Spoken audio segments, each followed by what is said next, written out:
రేపెవరొస్తున్నారు రాథోడ్? అది suspense miss అమ్మా. ఈ సస్పెన్స్ నేను భరించలేకపోతున్నాను చంబా. టెన్షన్ తో నా నరాలు తెగిపోయేలా ఉన్నాయి. అంత టెన్షన్ పట్టం ఎందుకు? రేపటిదాకా వెయిట్ చేస్తే వచ్చేదెవరో తెలిసిపోతుంది కదా మనోహరి. ఆ మనోహరిలా నేను కూడా రేపటిదాకా వెయిట్ చేయాలా? చెప్పు రాథోడ్. చెబితే మీరు షాక్ అవుతారు మిస్ అమ్మా, సర్ప్రైజ్ కూడా అవుతారు. అమర్ చెప్పబోతుంటే ఆ చెత్త రాథోడ్ అడ్డుపడి చచ్చాడు. రాతోడు అడ్డుపడ్డాడు అంటే రేపొచ్చే పర్సన్ గురించి నీకు ముందే తెలియకూడదని, తెలిస్తే నువ్వు జాగ్రత్త పడతావని అనుకున్నాడేమో. అవును మిస్ అమ్మా, అందుకే సారు చెప్తుంటే నేను అడ్డుపడ్డాను. ఎట్టి పరిస్థితుల్లోనూ రేపటి వరకు ఆ మనోహర్కి ఆ వచ్చే పర్సన్ గురించి తెలియకూడదు. అది నాకు అర్థమైంది రాథోడ్. ఇంతకీ ఆ పర్సన్ ఎవరు? గెస్ చేయండి చూద్దాం. లేదు చంబా, నా వల్ల కావడం లేదు. ఎంత ఆలోచించినా ఆ కొడైకెనాల్ నుంచి ఏ పర్సన్ వస్తున్నాడో గుర్తు రావడం లేదు. ట్రై చేయి మనోహరి. రేపొచ్చేవాడికి నీ నేర చరిత్ర గురించి మొత్తం తెలుసుంటుందేమో. ఏంటి, కొడైకెనాల్ ఎస్సే వస్తున్నారా? అతను ఇక్కడికి ఎందుకు వచ్చాడు? ఏదో కేసు మీద వచ్చాడంట. యాక్సిడెంటల్ గా మాకు కలిశాడు. సార్ అతన్ని గుర్తుపట్టలేదు.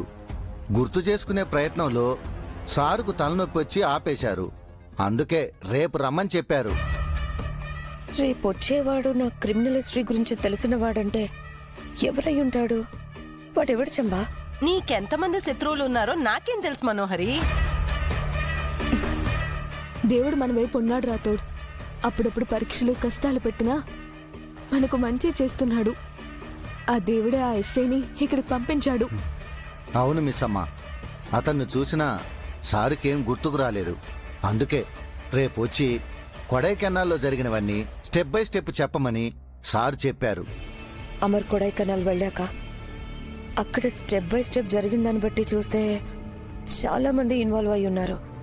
వాళ్లలో ఎవరొస్తున్నారో? వాడెవడైనా గాని రేపు నీ గురించి నోరు విప్పాడు అంటే అంతే మనోహరి, నువ్వు సమాధిలోకి వెళ్లాల్సిందే. అంటే మనోహరి చాప్టర్ రేపటితో క్లోజ్ అవుతుందన్నమాట. ఆ హంతకురాలికి శిక్ష పడబోతుందన్నమాట. అవును మిస్ అమ్మ, అతన్ని చూసినా సారుకేం గుర్తుకు రాలేదు.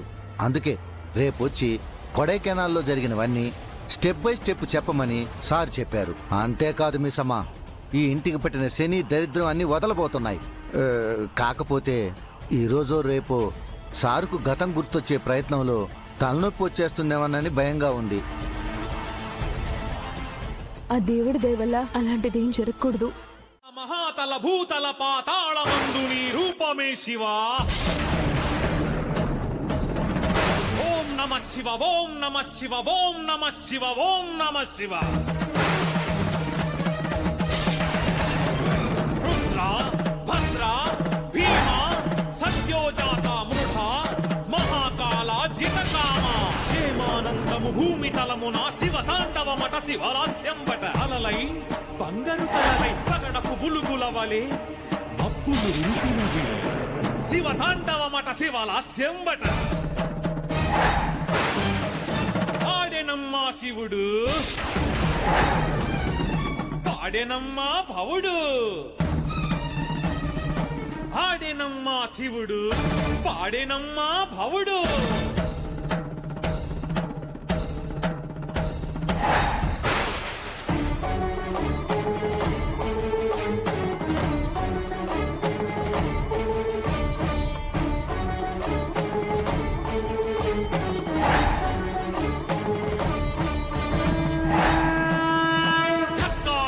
భిక్కటిల్ల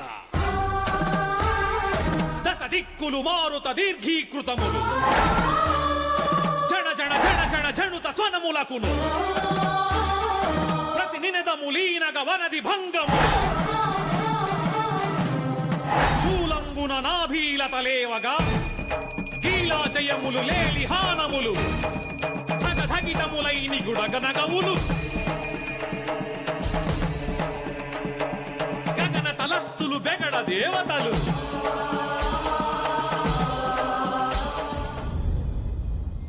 ఈరోజు ఆయనకి మనోహరి గురించి మొత్తం తెలియాలి స్వామి. మనోహరికి శిక్ష పడాలి. మా నాన్నకి గతమంతా గుర్తుకు రావాలి దేవుడా. మా అమ్మ నాన్న కలవాలి. ఆ మనోహరి ఇంట్లో నుంచి వెళ్ళిపోవాలి.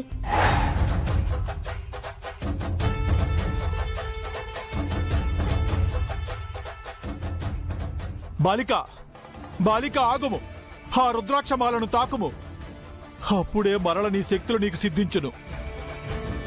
ఆ ప్రచండను నీవు గుర్తుపట్టి అతనిని ఎదిరించగలవు. మా మాటను ఆలకింపుము బాలిక. బాలిక, మా మాటను వినుము. బాలిక, ఈ అవకాశమును సద్వినియోగపరుచుకొనుము. ఇక నీకెక్కువ సమయము లేదు. నీ ప్రాణము తీయుటకు ప్రచండ వేచి ఉన్నాడు. వెళ్ళి ఆ మాలను తాకుము. బాలిక! పరమేశ్వర, ఇటులో జరుగుచున్నదేమి? రుద్రాక్షమాలను ఆ బాలిక తాకు విధముగా చేయుము తండ్రి.